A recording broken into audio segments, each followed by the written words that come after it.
to make the trip, and came in.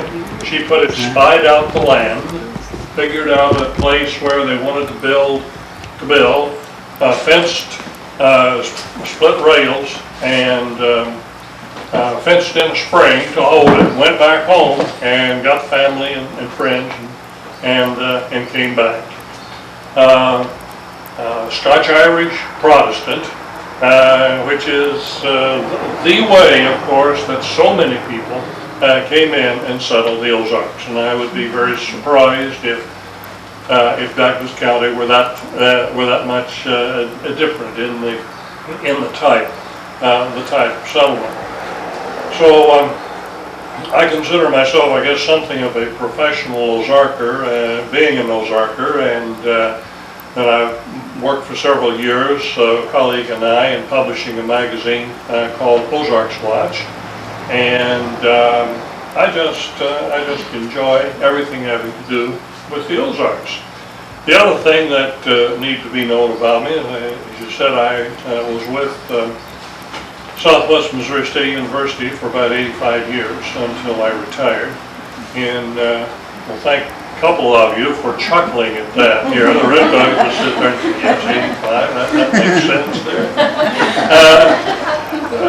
But I retired at the beginning of this year. My background is in theater. So several years ago, I decided to kind of bring together two loves of mine, that is the Ozarks and theater, and do some research in this. I wanted to know what the people of the early Ozarks did, what kind of theater they went to in the early days, say around the turn of the century. Well, I did some research, and that research lasted about 10 to 15 minutes. Because the answer was, as you can guess, not very much theater in the Ozarks, and there are several reasons for that. Number one, around the turn of the century, the main kind of theater that people liked would have been melodrama, and large casts and large sets. Took very big, realistic kind of sets. The only way you could get this setting into a town would be to bring it in on a railroad car. And there weren't that many railroads in the Ozarks. And then if you got it in, there had to be an Opry house, a building of some type that was big enough to put it up in. There weren't that many Opry houses. And then finally there had to be enough people that would pay out their 15 cents to come see the show. There weren't that many people in the Ozarks, because the early Ozarks was a sparsely populated, very rural area. And of course, you know, living in Douglas County and being as close to Ozark County as you are, and I live in Stone County now, and that's right next to Taney. Well, you know, I just mentioned 4 counties that are prototypical of the karst topography of the Ozarks. Very rugged, limestony, lots of water, lots of caves, lots of sinkholes. Doesn't support a large population for farming. So, well, it wasn't really a surprise to me that there weren't a lot of theater. Wasn't a lot of theater. I wanted to look at rural Ozarks. I didn't want to look at Springfield. Springfield had theater, but not a lot of other places. So I thought, well, what did these people do for entertainment? They really must have done, around the turn of the century, people weren't having to do like I heard somebody say about Haiti the other day, and they were kind of in the back part, the backwoods of Haiti, you know. And what do the people there think about this impending invasion and everything? They said they've gone about their work. They've gone out to work today to put food on the table for tonight. Well, you know, it was that way in the Ozarks for a long time, but we've gotten past that, and people began to have a little bit of time. What did they do for entertainment? So I turned my research to that, and the result was this book, which I entitled Ozark Baptizings, Hangings, and Other Diversions. And that's what I want to talk to you about tonight a little bit, is to share some of the findings, some of the understanding that I got out of all of this. Now, people in the Ozarks didn't do a lot of writing. And I just couldn't go to the library and pull down a bunch of books off the shelf to make reference to what people did for entertainment around the turn of the century. So I had to go into two other ways. There were two primary resources. Number one, I interviewed a lot of people. Now this was several years ago. This was in about 1960, I think, that I did this interview. As a matter of fact, I interviewed Claude Hibbert here in the drugstore up on the corner, up on the square, and so I interviewed a lot of people who, although they might have been elderly at that time, didn't remember the turn of the century. So I got the first-hand information there. The second resource that I had, is a great resource it was, were weekly newspapers.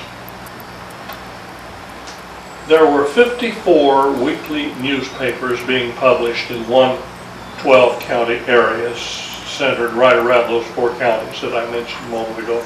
55 weekly newspapers being published in the year 1900. That surprised me. That's a lot of newspapers. But these people that lived here in the Ozarks, as sparsely populated as it was, they had newspapers to read, and they knew what was going on at various places. Now I know there are still weekly newspapers, and I know there are still country correspondents writing for these newspapers. You know, the people who live in the little rural communities and who write weekly columns. But it's just not like it was then. I got myself in trouble down in Stone County one time. Said that, and I know there's still weekly newspapers, there's still people, country correspondents writing for them, but they're not as good as they used to be. And that was a mistake. After it was over, a lady came up to me and told me how much she enjoyed the speech, and said, "Let me introduce myself. I'm Mrs. So-and-so. I'm a country correspondent for the Crane Chronicle."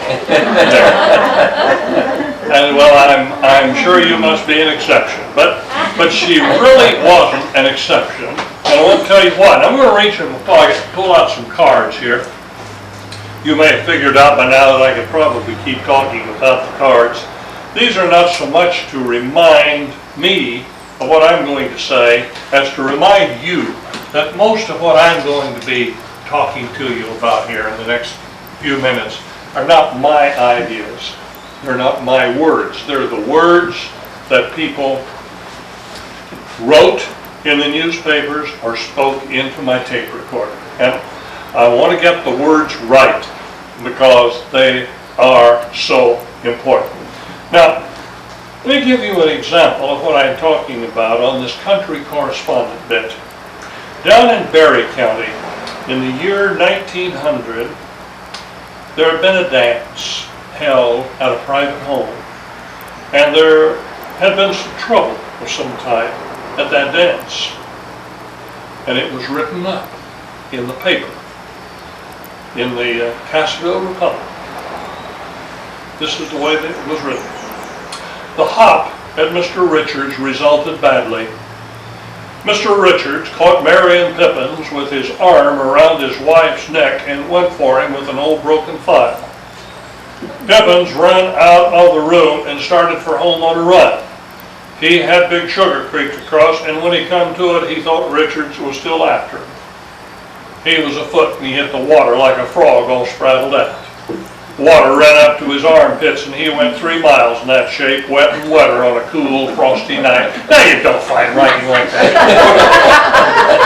In that shape. There might even have been an element of truth in there someplace. I am convinced that something happened at that dance. Something happened. It probably bore very little relationship to what was finally written.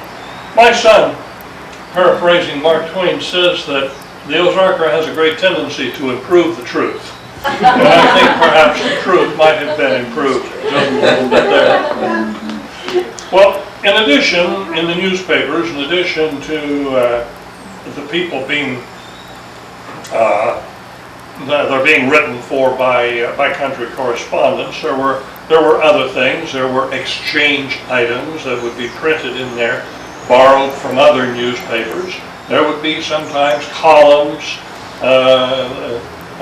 material kind of like Associated Press would be now, but people in these rural areas could read and know what was going on in Boston and Washington and New York and overseas.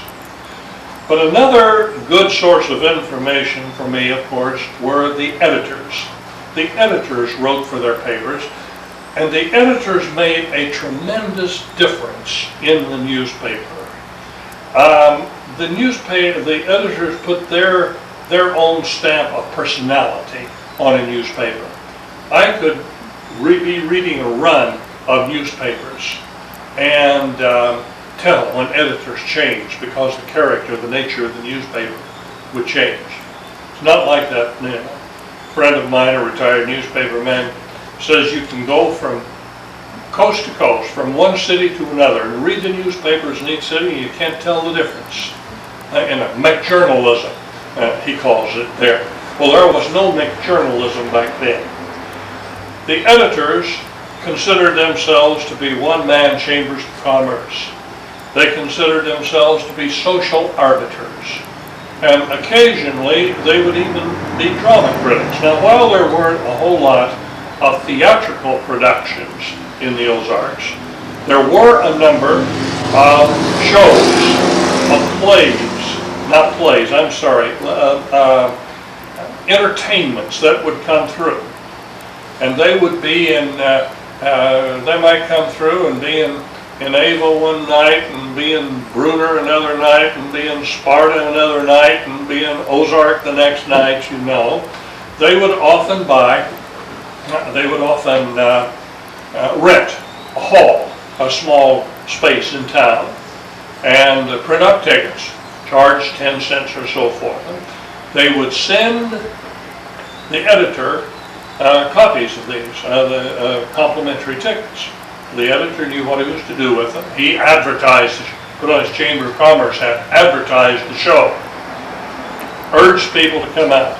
Then he would come, go see the show, and occasionally would write a review for it. Here's one such short review from the Douglas County Herald, June 6, 1901. The entertainment as a whole was soothing, stirring, and satisfying. I.e., it was so soothing that part of the audience went to sleep. So stirring that about half the people went home before the show was over. And so satisfying that those who were there don't care about seeing it again. Wonderful. A friend of mine was formerly an editor of Springfield newspapers. Heard that, asked me for a copy of it, sent it around to his editors, and said, you ought to learn to write like that.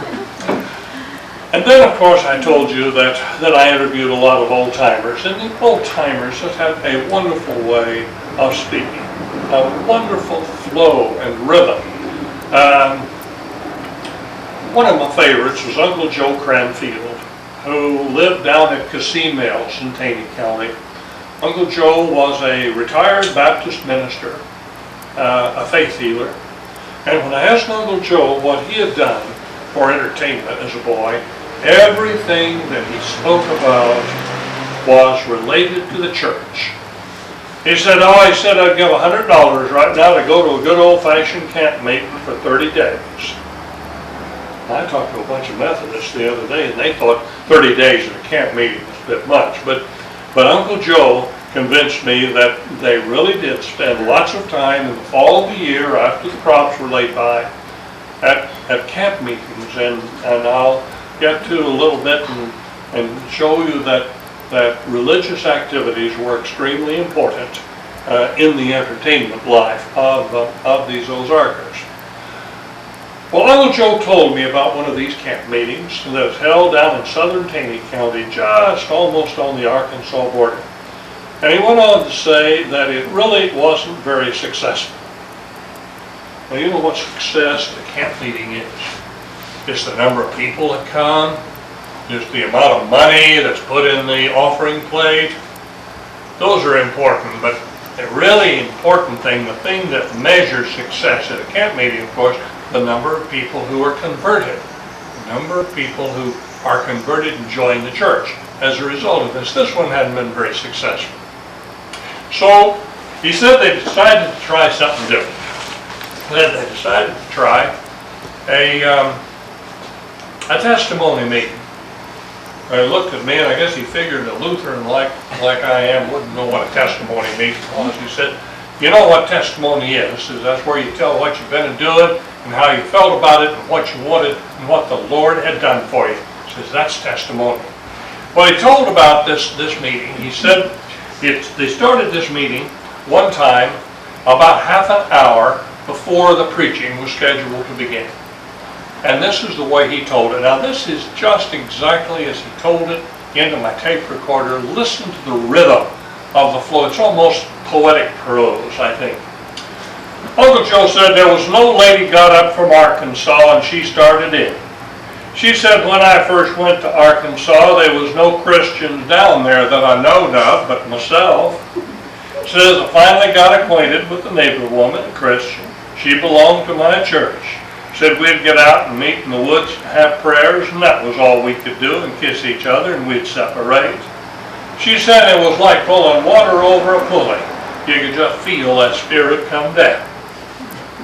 Well, Uncle Joe said that thing broke loose, and they got that testimony meeting started, and it lasted till after 2 o'clock, and there was 13 conversions came out of that testimony. Said that preacher, he couldn't do nothing with them. He tried to stop them, but they wasn't nothing doing. They was testifying all over the place. No way I could have written and polished something like that to come out with that rhythm and flow. Well, the Ozarker turned to his own resources then. He had to, because he didn't have a whole lot of entertainments that would come to him. So he turned to his own resources, including the church, and including his school. You know, the most important geopolitical unit in the early Ozarks was not the township or the county. It was a school district. Everybody lived in a school district, and everybody had a relationship with a school, usually a one-room country school. It may have been hard to get there, but they could get to it. And they did, and these country schools served not only as a place where the children went to learn, but where the whole communities went as a social gathering place, particularly on Friday night, for the Friday night literaries, where the entire community would go to uplift themselves in some kind of a social, cultural event. Now there were a lot of things done at these Friday night literaries. They would have spelling bees and ciphering matches, and there would be dramatic performances and tableaus and debates. No matter what else might have gone on, there would always be a debate there. The Ozarker loved to argue. The Ozarkers still love to argue there. But you know, there were some surprisingly sophisticated topics discussed at these turn-of-the-century debates. Resolved that absolute free trade would be for the best interests of the American people. Ignorant hillbillies, turn of the century, arguing free trade. They weren't ignorant. They may not have been schooled, but they had their newspapers and they knew what was going on, and they wanted to be part of this bigger world out there. So they debated that, and the Panama Canal, and the war in the Philippines, and all kinds of things. I like this one. Social question. I like the way it's phrased. Resolved that the public school system as at present conducted is a nuisance and a fraud and should be abolished. Sounds kind of contemporary, doesn't it? Resolved that woman is equal mentally to man. But they really like best perhaps the universal and perhaps unresolvable type, which is more destructive, fire or water. Well, think about it now. We're gathered together here in our one-room country school. I'm in charge of the program tonight. I'm saying, look, we're going to debate tonight. The debate's going to be on which is more destructive, fire or water. You know I'm pronouncing the word fire right now, fire or water. And let's just divide it right down here, and everybody on this side be on the far side, and everybody over here be on the water side. And point to somebody and say, why don't you tell us why fire is more destructive than water? Well, you know, she's not been expecting to be called on, but she gets up and said, well, a couple of years ago now, I was in the spring of the year, and I was getting ready to burn off the back pasture bed like we do every fall or every spring, you know. And so we got going, and the wind kind of came up from the southwest, and it blew that fire into the fence row, and it went along and got our wood pile on fire. And I think it would have burned the house down if it hadn't have the neighbors hadn't come in and helped. Well, by that time somebody over here had been thinking about it, you know. And you think fire is destructive. You never lived on the banks of that little North Fork River there in that case in the spring when the water comes up and there's nothing you can do with it. And before long, everybody is back and forth and participating in this. And then, of course, there's somebody there from the newspaper. Whatever the topic is, it'll be written up. Cow versus sheep held the audience last Friday. Verdict for the cow. Next Friday, the subject for debate is the dish rag versus the broom. And the fur will fly as all the distinguished orators have lined up and are consulting ancient and modern history for facts and figures. The writer is on the dish rag side, as he has some sad memories of the use and abuse of the broom when wielded by the hands of an irate housewife.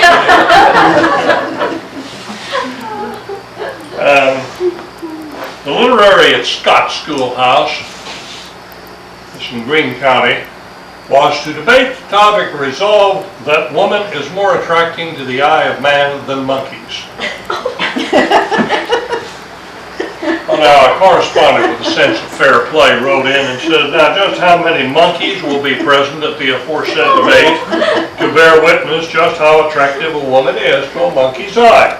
That you should go fair with the monkeys, gentlemen. And another correspondent wrote in, the question for debate last Saturday night, resolved that life is not worth living, was decided in favor of the affirmative. Then he went on to say, which has made us feel so bad that I wasn't able to eat but 7 biscuits for breakfast. Yeah. The church was very important in the life of the early Ozarker. The Ozarker looked to the church to help him know how to live in this world and how to make entrance into the next world. He was particularly interested in living in this world and in setting himself up to get into the next one, to know what he ought not do, how he ought to behave, how he ought to live properly, and the church was very seldom reluctant to give him that advice. For example, the elders of the Church of Christ at Ash Grove in Greene County published this edict in an issue of the Commonwealth in 1896. Here's what the elders said. The elders said, we believe that the Bible clearly teaches that the modern dance, card parties and card playing, either for amusement or for a wager or prize, theater going, fornication, adultery, stealing, lying, perjury, the use, sale, and manufacture of alcoholic spirits as a beverage, betting, covetousness, neglect of the worship of the house of the Lord, and all other disorderly conduct are hurtful and pernicious both in themselves and in their consequences. What's left? As a theater person, I'm particularly pleased with the location of theater in that litany. Do you remember? Theater going, fornication, adultery, stealing, lying, perjury. We're right up there with the big boys there. Well, when the church forbade all of these activities, what were the people to do? Where could they turn? They would go increasingly, of course, to the church itself. And you got items such as this. In the Commonwealth, people of New Side, always bent on having a good time, have been attending all the camp meetings, picnics, and so forth for miles around. And then down here in the Houston Herald, Jack Spork is dead, quite dead. The young people are about to lonesome to death. Such a pity the church can't be finished so we can have prayer meetings, Sunday school, and preaching. So the church as a place to go, as a place to gather, because these are lonely times. And if you're living on a farm out here by yourself, you don't see people very often, and so you take every excuse you can. And here's something that could happen every week almost, that you can get in and see people and feel good about it and have a good time. Hear a rollicking good sermon and so on. But of all of the activities, all of the church activities, really the most important, the most theatrical one was baptizings. There's evidence of 2,000 people. 2,000 people gathering on the banks of an Ozark stream to watch baptizing. Now, when you consider that a large church might have 50 people, congregate 2,000 people gathering to watch a baptizing, it's a lot of people. Some interesting things sometimes happen. I don't need to remind you folks here in Douglas County about the kind of baptizing I'm talking about. Well, it's been 3-4 years ago now that my wife and I went up to Liberty to watch see a grandson being baptized there in the Presbyterian Church. I'm not sure they got enough water on that kid to do him any good. You would have thought that there was a severe drought in Clay County there. I am talking, of course, about the kind of baptizing that involves complete immersion. And I am not talking about immersion in a nice, warm, tepid indoor baptistry. I mean out of doors in a free-flowing stream. And which occasionally some interesting things would happen, like the time a baptismal party got themselves entangled in trot lines stretched across the stream, that destroyed the solemnity of that occasion. There was some excitement in another one when it was reported that a hog seized a 2-year-old child and carried him off some distance. But it was reported that the child was rescued unharmed, the hog was shot, and the baptizing went on. And then, of course, there was another one where the husband, the unrepentant husband, one of the candidates for baptizing, rode his horse into the stream and attempted to stop the proceedings. But the correspondent proudly reported threats of muscular Christianity intervened. He was persuaded to leave, and the baptizing went on. Well, you can imagine, of course, that Uncle Joe Cranfield would have something to say about baptizings. He did. Uncle Joe said, well, they'd take these converts to the river and baptize them, and then everything broke loose when that happened. They'd go wild, them old women and the old men, they'd go wild too. A hollering and the tears at the pouring, not a grief, but a joy. Like the Lord said, joy unspeakable and full of glory. So I've seen them break the ice to baptize. Well, now a lot of people would think they'd freeze to death, and they don't. I never known one to take a cold over it. One old woman spoke to me very scornfully of what she called warm weather Baptists. Warm weather Baptists, people who were converted in the wintertime but waited until summer, Baptists at all. I want to share this with you, not so much because it is related to a religious event, although it is, but as another example of some of the wonderful writing that were done by the country correspondents to these newspapers. It was down in Berry County again. They had been having a week-long Sunday school convention, and apparently it was a very successful convention. But at the end, they discovered something that was terribly embarrassing. They discovered that there had been apparently present at this camp perhaps throughout the week, a lady of ill repute, and this was reported in the paper. I want you to know it was done by the Dog Hollow Reporter, for example. By the way, I want you to note the delicate treatment of an indelicate subject and the splendid allegorical style that is used. After the interesting exercises of the convention, it was learned to the amazement and regret of all good people that a so-called soiled dove,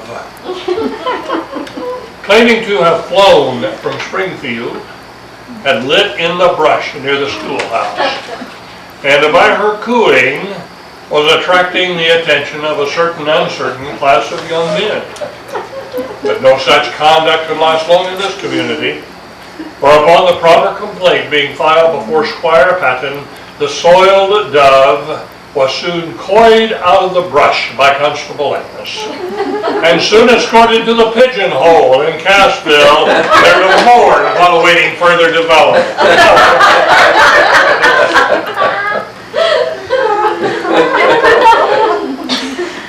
Well, because it's in the title of my book, I guess I've got to talk about hangings. I don't mean to give the impression that there was a hanging on the square every Saturday night, like there might have been a literary at the schoolhouse every Friday night. But there were, throughout the Ozarks, enough legal hangings, legal executions. This is the time when executions took place in the county of jurisdiction by hanging. And there were enough of these at which people showed up in great numbers, in which the people that were being hanged, the condemned men, would get so caught up in the lure of the crowd out there that he would speak and sing and entertain the people who had come to see him hanged. This was the case in 1906 up in Texas County, where a boy named Jody Hamilton was hanged. It was apparently a very theatrical event because the local reviewer said the condemned man's appearance on the gallows was very dramatic. On Hamilton's appearance, the crowd asked, "Is that you, Jody?" To which he replied, "I told you I would try to be here." He then made a lengthy speech, which he interrupted to sing several verses of a song, which included the chorus, "Only a prayer, only a tear, oh, if sister and mother were here." He then went on, finished the speech. A minister stepped forward and gave a speech on his behalf. Jody came back and gave his second speech before they finally pulled the trap on him. All of this took place from the very gallows itself. Now, when Ed Perry was hanged here in Ava in 1896, I believe it was, that problem, the sheriff had done what really the law called on him to do, and he had built a stockade fence around the gallows.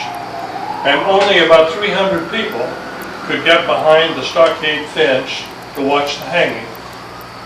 3,000 people showed up for the hanging. They came from all over. They camped all about the square, whole families of them. Well, and I'm Quoting the local reviewer now, in order not to disappoint the crowd, Perry was taken to the bandstand in the center of the square, where the sheriff stepped forward and said, "Ladies and gentlemen, I now introduce to you Edward W. Perry." Well, Perry's address was rather straightforward, was reviewed very favorably, said that he was delivered in a steady, clear voice which could be distinctly heard all about the square. He ended it by saying, "Good people of Douglas County, this is perhaps the last time you will ever see me alive, but I hope to meet you hereafter." He was then taken back behind the stockade fence and was hanged. His body was laid out at one end of the courthouse. All the people came filing by to take one last look at the remains of a murderer before going back home to their ordinary, everyday, humdrum life.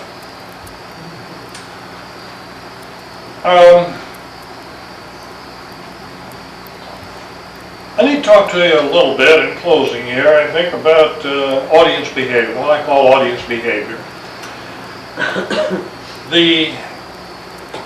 Most people were well behaved and polite in the Ozarks, but there was in almost every community a number of people that weren't. You know, the people in the early Ozarks, entertainers, expected audience participation. They expected, if I were a minister and I couldn't get my congregation aroused to shouts with "Amen, go it, brother," and I'd say, "Well, the Spirit's just not among us tonight." And if I'm running for county judge and I can't get the people in the back rows to leaping up and yelling my name, I'm not going to have any chance at the polls. People expected this give and take, but there were in almost every community a number of people that participated in the entertainments and the activities of the community in a way rather more than the good people of the community wish they would. But it was a funny thing. All the interviewing that I did, I would go to somebody and I would say, what about your community? Were there any kind of problems? Did you ever have any troubles? Almost invariably, the answer was no, not in this community. Here, this was a good community. Pause. Now over in the next district, over there they had trouble. You know, one old woman said to me very scornfully, said, they tried to make out this is such a rough place. Said, "Well, I never seen but one killing in my life there." But the problem is, this is belied to some extent by reports in the paper. Your own Douglas County paper carried this one.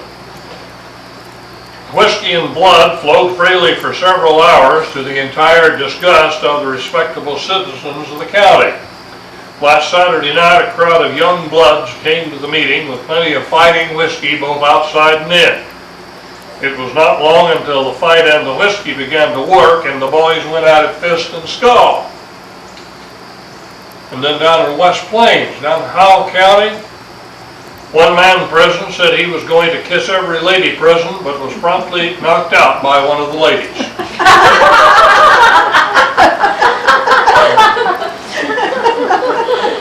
And then up in Christian County, this laconic note: "We had right good order until it broke, and then there was a right smart shooting took place." Well, you know, when I couldn't even get people to admit that in their own communities there were problems, I really didn't have much hope of finding anybody that would admit to being part of the problem.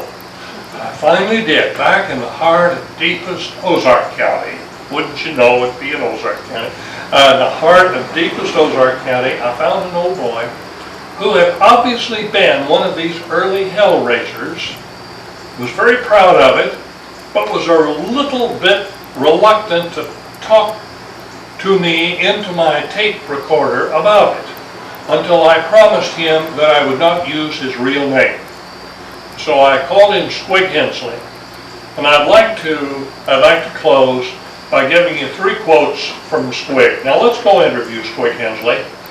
Back in his shack in Ozark County, as I say, wearing a pair of filthy overalls, completely toothless, watering a cut of tobacco around in his mouth, but his eyes just sparkle as he talks about the wonderful times, the wonderful entertainments that they had when he was a boy, and the great joy that he had in breaking them up. Here, Squig Hensley. So, well, I went up there one day on a Sunday. I'd had some of that old Mountain Dew. I'd take a little whiff of it. I threw a saddle on my horse, and I thought, well, I'll have me some fun today. I went up to that church, and I shot that dad-burned pistol till it was red hot. I shot it empty, and then I took out. By the way, church was Squig's favorite place to go to break things up. He went to church so often that he bragged that he conducted church services for other inmates of the county jail, where he spent a lot of his time there. So, well, they got up the Holiness Church. Well, when they got that up, it just suited me. I'd go up to that mourner's bench at night, you know, and I'd get down, I'd have me a big time. And them old girls get down up there too, you know, and I'd have bad feelings. The girls get on their knees around me, and I'd forget, and I'd let my hand slide down that way, and they'd put it back. One night while church was going on, and that old preacher, he got down to praying with a bunch of young girls, men and women, and there was a nice young girl there, about 18-year-old. And that old preacher, he just ran his hand up that girl's old Santa Claus. Well, she just slapped him plumb back on his toes. I hollered and I howled. That old preacher, he got up and he said, I was just doing that to try your faith. Oh, glory, hallelujah.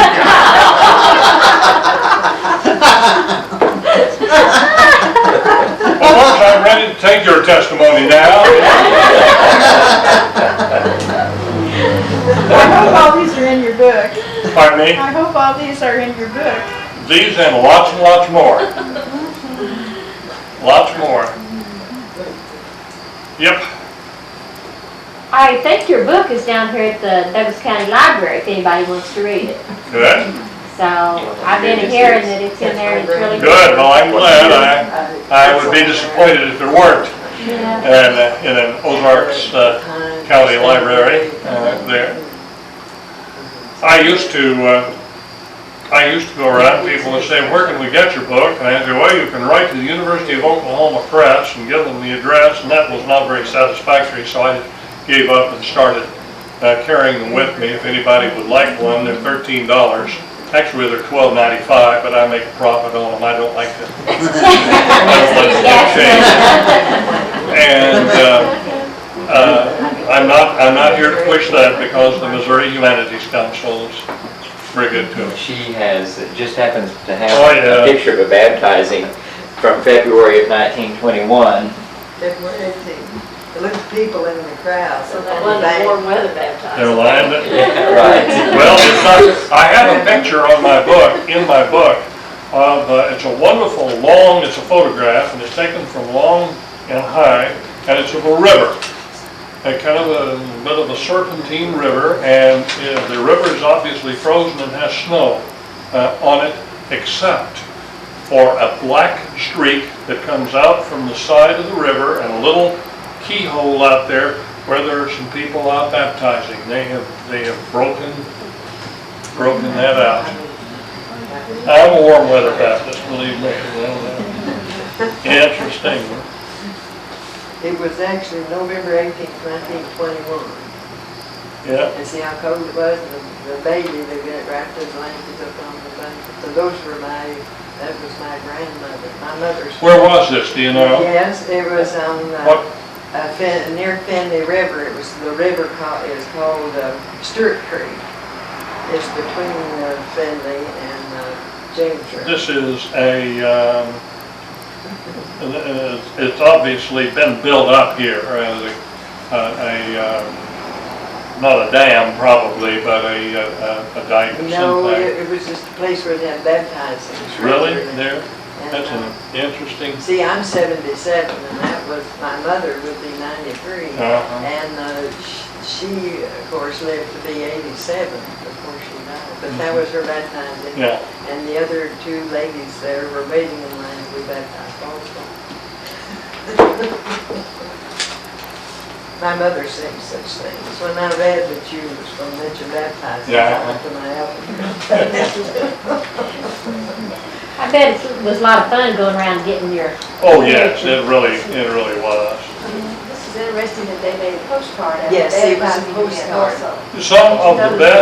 Some of the best photography we have from the early days are the postcards, because the professional photographers took them, Yeah. and in many cases it's all other than just strictly family pictures, snapshots. The house is still living, they're near that. It's this side of Bruner's, the first house, this side of Bruner, it's brick. My grandfather built that, and that was his wife, of course. And it says rodeo grounds there now if you go by. And, there's more to that, but I won't take up your time. Dr. Gilmore, do you know Almeida Britton? Does that name ring a bell to you? Well, the name, the From rings. Tower Side? Oh, no, I really don't. I Okay. really don't know her. But She's a General Baptist minister in our association, and probably in her 80s, been a preacher almost all of her life. And she tells the story of having 3 weeks of revivals in some of these little schools, one-room schools, churches. And she baptized 39 at one time in Caney Creek, which is down in Hopkins County. Interesting. So those things really happen. They really did. They really did. Uncle Joe told how a farmer would say, an old farmer out there would load up his family and his in a wagon and come in and then spend a while, spend a week or so, and then maybe he'd go back home and get another load of hay, to something to feed the stock and some more groceries perhaps, out of the farm, and then come back and then maybe you'd make another trip there. So this is how this month, spending a month, I'd give $100 right now to go to a good old-fashioned camp meeting for 30 days. My dad tells about when they had their house raisings and barn raisings, and all the big crowds getting together. And how quick they could put them up in one day, what Right. they could do. People love to get together. They were lonely. They were basically lonely, and any excuse. And of course, they did depend on each other, and that was the way you got a house raised or a barn raised or corn shucked or whatever it might be. But that was entertainment. That was entertainment. I tried to emphasize in my book what I call theatrical entertainments. That is those in which there was an audience-performer relationship. So that things like barn and house raisings and corn huskings and whatnot, I didn't look at, although they obviously were. I included baptizing because, what a wonderful theatrical performance that was. You had your audience there, you had the setting there at the river, you had the actor, the dramatist, you had the costumes, often white robes that would be worn, especially to the women, and then of course you had the drama, that very symbolic burial and rebirth. Well, that's the ultimate in theatricality. And any good church is theatrical. Any good church is. I had some old aunts that were real theatrical at the funerals. They'd do the fainting and the wailing and the mourning and all that. And they put on quite a show. I can remember when I was a kid, some of the family funerals that I went to, and us kids. They were in great demand, no doubt. Oh, yeah. Attended. They try to outdo each other. Yeah. Did you do much research, or in your research, did you find out very much about the Wilson Opera House here? I didn't particularly look into opera houses. I didn't ignore opera houses. You know, you just can't. But again, the things that came into opera houses were very often professional companies. And I thought, I've got to quit this. I'm reading everything into the sentence, and I cannot do this. I've got to stick to the folk entertainment.